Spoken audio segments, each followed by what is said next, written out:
It's training camp season. Today we're looking at the Cleveland Browns. We're getting another look at Shedeur Sanders. We're going to watch him work through some drills, throw the ball around, and everything else. But before we dig in, you need to click that subscribe button right now because we're looking at practice every day. We're looking at your quarterback battles, your rookies, and your guys that you're getting ready to draft in fantasy football, and we're doing this every day. Click that button, standing over your players and what they're doing behind the scenes. But today we're looking at Shedeur Sanders again because you like looking at him and what he's doing on the field. Practice just wrapped up, and we got the clips from practice. I also threw in yesterday's because I got more from yesterday that came out after practice that I want to throw in here. And just in case you missed it, we're going to loop this Keep Talking Ball. But one thing I want to note is the beat writers did not get as much of clips or much action on social media today. So less news and nuggets, but more will come out in a few hours as they write up their articles and stuff. But reading the tea leaves here, with the ones starting off was Flacco. No surprise there. But Pickett got some work in with the ones as well. Pickett did throw a pick there. They had some 11 on 11s. And the news kind of got mixed up between beat writers with me. So I'm not 100% with the information. 100%. But there was an instance. This one was from Daniel Olawasi or whatever. And there was 11 versus 11 set. Shedeur didn't get an opportunity in there. But there was another red zone opportunity where he was running with the threes. There was like a dead play there with a snap. There was a covered sack, a handoff, and then one where he booted out.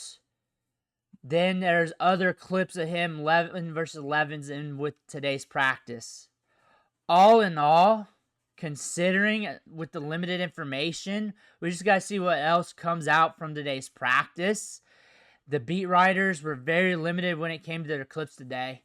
But the one thing I would note is Kenny Pickett did throw a pick with the ones, but Kenny Pickett's also getting opportunities with the ones.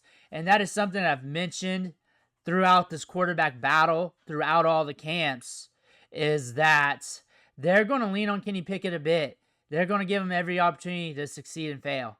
This coaching staff likes him, and I never liked him, and I've been very open about that, and I've been open about that for years, ever since he came out for the draft. I'm not a big fan of him as a prospect, but that's just the type of prospect I believe this coaching staff would lean on to. And I imagine his talent is going to rear its head. Let's just stay like that. Flacco has been solid. He's been stacking days. It sounds like he's been good. From today's practice, I'm waiting on for more news, notes, and nuggets.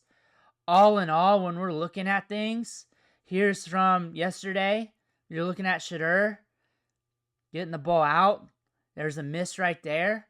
I will say training camp right now has been a little bit of a downtick compared to minicamp and OTAs, but not horribly bad at all either. But to a point where the pass rush is getting there. Pass rush is doing good for the Browns, but being able to get that flick out on that play. All in all, he's been okay. He's been doing good subjectively. Dillon Gabriel got some run with the twos, I believe, if I remember that right, because there was an instance where Flacco was out. I guess they were giving him a breather from what I was reading, and it went Pickett ones, Gabriel twos, Shedeur with the threes. And we've been seeing Shedeur with the threes and fours a lot. Minicamp and OTAs. That second or third practice in minicamp, he got some run with the twos. He looked solid there. And I'll say this, any opportunity he got from this coaching staff, he's looked solid. He's looked solid. I don't believe he has thrown a pick, but not like a direct interception yet. The other one was, I think it was back in OTAs, like a long time ago, where it just slipped off the guy's fingers, really.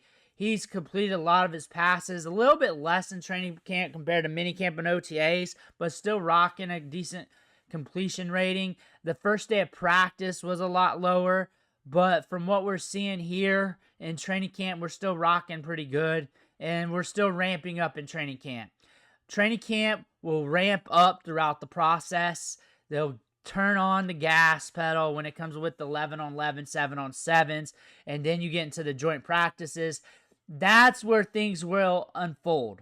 If you're guessing or you're trying to figure out what to think about this quarterback battle, what I believe from analyzing this coaching staff, interviews, historically, that they'll probably go the safe route as long as Joe Flacco doesn't start busting out with interceptions.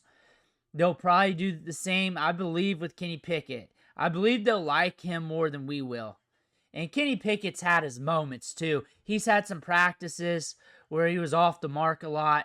He's had a lot more bad practices. On top of that, he threw a pick today. We're monitoring him. I will have some Kenny Pickett highlights as well. That's something to pay attention to. Dillon Gabriel has actually been pretty solid. There's been some practices that you're looking at ESPN Cleveland. They were talking about, this is back in OTA, early minicamp. They're saying he was looking better than Kenny Pickett. Shedeur Sanders has been running a lot with the 3s and 4s. But whatever has been thrown his way, he's been handling it pretty good. He has been looking solid. That's one thing you can definitely say. And we just got to continue to move forward in training camp. If you're rooting for Shedeur, he's just got to continue to move forward in training camp. And my whole take was I expect multiple quarterbacks to start for this team throughout the season. I expect Joe Flacco to be leaned on by this coaching staff. I'm more of an upside play type of guy, so Shedeur Sanders makes sense. I can't get in line for putting a vote in for Kenny Pickett. I can see what the coaching staff would do with Joe Flacco, though. I can definitely see that. It's a tough schedule, though. So if they can't win the turnover margin, use that defense to sneak some wins, then maybe middle of the season or earlier than that, you might get some change at quarterback. Really depends on what's going on with those interceptions. But Flacco has moments where he turned it on. And if he's starting and he turns it on, then it is what it is. But for Shedeur, he's just got to continue playing good. He's got to continue making plays. He's got to continue making things happen.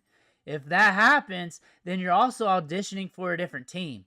And it was noted in the interview, they asked him about the quarterbacks, and it could be just coach speak because they're not relaying anything, but they said they're interested in keeping all 4 quarterbacks.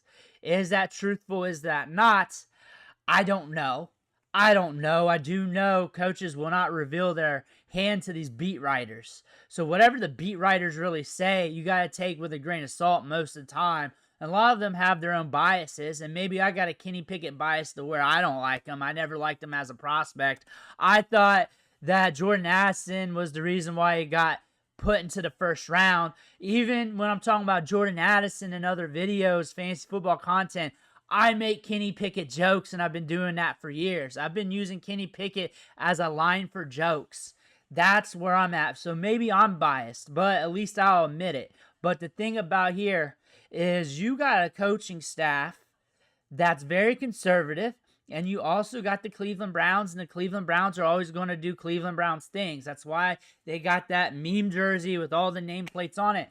So don't expect anything crazy from them unless something crazy happens to make them really change. Shedeur's just got to keep playing well. And I need more news, notes, and nuggets from today's practice. Everything's kind of quiet. It just ended, but I really wanted to get the clips out there to show you guys. There's been some notes that yesterday's practice didn't go so hot, but I'm trying to get the clips out right after practice as they come out when they happen. Because on Twitter, when the clips come out, they can get lost. They get lost on that algorithm, and you got to just get it. You just got to get it. If not, then they get lost with other days and stuff, and the farther out, the farther you lose them. Like, if I'm looking for OTAs and mini camps and trying to get all the clips, I can't do it right now. I couldn't do it. But looking at everything, he's been solid. Looking at the drills, you're looking at 11 versus 11, 7 on 7. He's been looking solid if you're looking at that. The thing is, you got to watch the other quarterbacks. Joe Flacco's been stacking days. I'm not a big fan of Kenny Pickett. I'll keep saying that. I like Dillon Gabriel. I like Dillon Gabriel for what he is. I think he's a high-end developmental backup quarterback. I think he's going to be in the league for a long time. I think he's going to be a backup for a long time. He'll get his moment sometime down the line to start. He'll probably do well. Maybe he becomes in a quarterback controversy, does well in that. Maybe jump team to team, but be reliable. Probably be in the league for a long time. Probably after that, will be a coach somewhere. Like, he's very accurate. He's very poised. He's very calm in the pocket. I think Shedeur just has way more upside with starter potential than he does. Like, that's just what it is. And when they made that pick, they were looking at backup, and they weren't thinking Shedeur. And Shedeur just came at a price where they just had to pull the trigger. Right now, he's operating with the threes. He did today on the 11 versus 11s. That's from Danny Osavu or whatever. That's from his Twitter account. We'll see. There's still more training camp to go. We got to see how this plays out. Let me know what you think in the comments below. I want to hear about that. Make sure you hit that subscribe button on the way out. One thing for watching. Catch you on the next video.